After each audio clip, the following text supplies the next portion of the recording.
नमस्कार, तुम्हा सर्वांचं आपल्या चॅनलमध्ये खूप खूप मनापासून स्वागत आहे.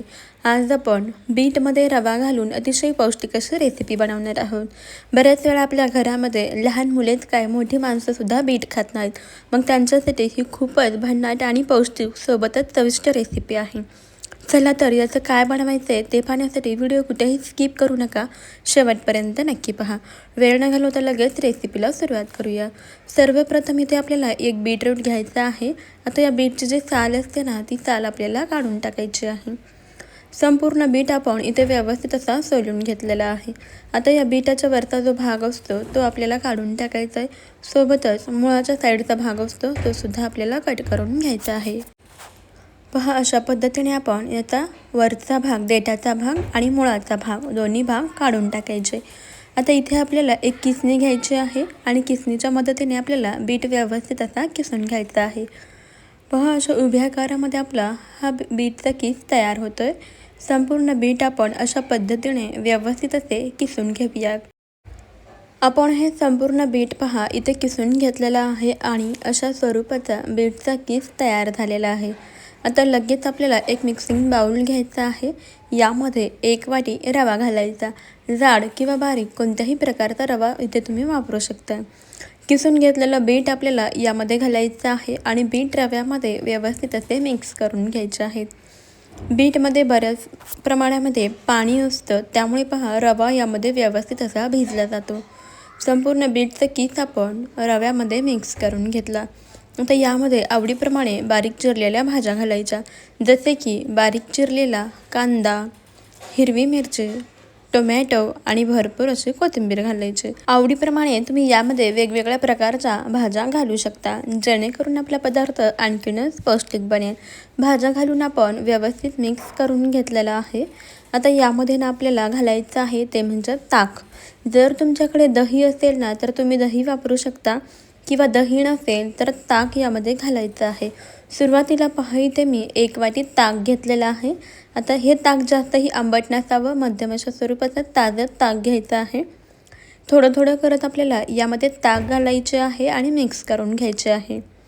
जसा जसा रवा भिजेल तसा ताक घालून आपण सर्व व्यवस्थित मिक्स करून घेऊया आणि याचं मिश्रण बनवून घेऊया. संपूर्ण 1 वाटी ताक आपण यामध्ये घातलेलं आहे. ताकाऐवजी तुम्ही इथे अर्धी वाटी दही किंवा 2 चमचे दही वापरू शकता. पहा इथे आपलं अशा स्वरूपाचं हे मिश्रण तयार झालं. आता यावरती झाकण ठेवायचे. 10 मिनिटाकरता साईडला ठेवून देऊया, जेणेकरून हा रवा व्यवस्थित असा भिजला जाईल. यावरचं आपण झाकण काढलेलं आहे आणि आता मिक्स करून घेऊया. पहा, रवा छान असा भिजलेला आहे. भिजल्यानंतर अगदी व्यवस्थित असा फुललेला आहे. आता याची कन्सिस्टन्सी जरा घट्टसर वाटते, त्यामुळे आपण यामध्ये अगदी 2 ते 3 चमचे पाणी घालूया आणि मिक्स करून घेऊया, जेणेकरून हे मिश्रण मध्यम अशा स्वरूपाचं होईल. जास्तही पाणी घालायचं नाही, अगदी 2-3 चमचे घालायचे आणि मिक्स करायचे.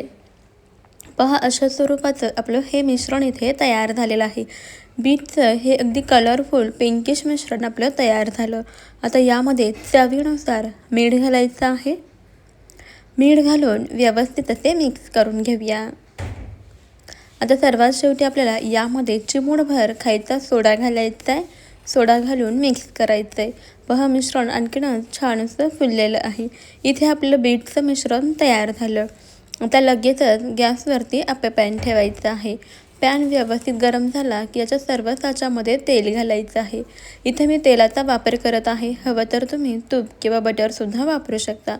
तर मंडळी, आज आपण बीटपासून आणि रव्यापासून अतिशय पौष्टिक असे बीटरूटचे अप्पे बनवतोय, जे की खायलासुद्धा पौष्टिक आहे, चविष्ट आहे आणि महत्त्वाचं म्हणजे आपल्या घरामध्ये उपलब्ध असणाऱ्या साहित्यांमध्ये आणि झटपट असे तयार होतात. आता याच्या सर्व साच्यामध्ये आपल्याला हे बीटचं मिश्रण भरून घ्यायचं आहे.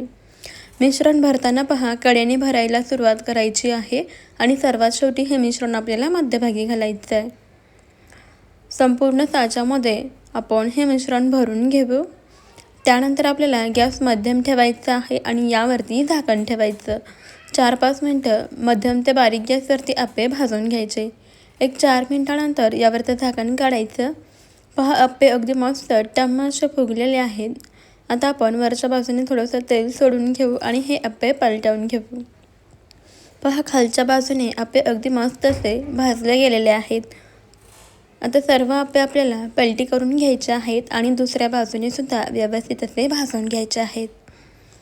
हे बीटचे आप्पे चवीला सुद्धा खूप छान लागतात. बऱ्याच वेळा पहा आपली लहान मुलं बीट खात नाहीत ना, मग त्यांच्यासाठी असे बीटचे आप्पे एकदा नक्की ट्राय करून पहा. लहान मुलांना हे आप्पे फारच आवडतील. इथे आपण सर्व आप्पे पलटी करून घेतलेले आहेत. आता दुसऱ्या बाजूने सुद्धा याला व्यवस्थित असं भाजून घेऊया. तर मंडळी, तुम्हाला एक निवेदन आहे की तुम्ही माझा आजचा हा व्हिडिओ कोणत्या शहरातून किंवा मग कोणत्या गावातून पाहत आहात कमेंटमध्ये नक्की कळवा. पहा आपण हे आप्पे दुसऱ्या बाजूने सुद्धा व्यवस्थित असे भाजून घेतलेले आहेत. अगदी मऊ लुसलुशीत आणि टम्म असे आपले हे आप्पे झालेले आहेत. आता आपण हे आप्पे पॅनमधून काढून घेऊया. हे आप्पे दिसायलाही सुंदर दिसतात, त्यापेक्षा चवीलाही तितकेच सुंदर आहेत आणि चविष्ट आहेत. तुमच्या मुलाला बीट खात नसेल तर एकदा ही रेसिपी नक्की ट्राय करा, किंवा मोठी माणसं खात नसतील ना, त्यांनासुद्धा ही रेसिपी नक्की बनवून द्या. मला खात्री आहे तुमच्या घरच्यांना ही रेसिपी खूप जास्त आवडेल. हे आप्पे तुम्ही असेच खाऊ शकता, सॉससोबत सर्व करू शकता, दहीसोबत, किंवा मग तुमच्या आवडीच्या कोणत्याही चटणीसोबत सर्व करू शकता. मला खात्री आहे तुम्हाला आपली ही रेसिपी जरूर आवडली असेल. पहा आप्पे किती मऊ लुसलुशीत छान जाळीदार झालेले आहेत. तुम्ही सुद्धा अशा पद्धतीचे आप्पे नक्की ट्राय करून पहा. रेसिपी कशी वाटली कमेंटमध्ये कळवा. आवडल्यास लाईक करा आणि आताच आपल्या चॅनलला सबस्क्राईब करा. त्यापुढील बेल आयकॉनसुद्धा प्रेस करा, म्हणजे आपल्या येणाऱ्या नवीन व्हिडिओचे अपडेट सर्वप्रथम तुम्हाला मिळतील. चला मग आपण भेटूया आपल्या अशाच पुढच्या एका नवीन युनिक रेसिपीमध्ये. तोपर्यंत खात रहा, मस्त रहा, हेल्दी रहा. व्हिडिओ शेवटपर्यंत पाहिलात त्याबद्दल मनापासून धन्यवाद.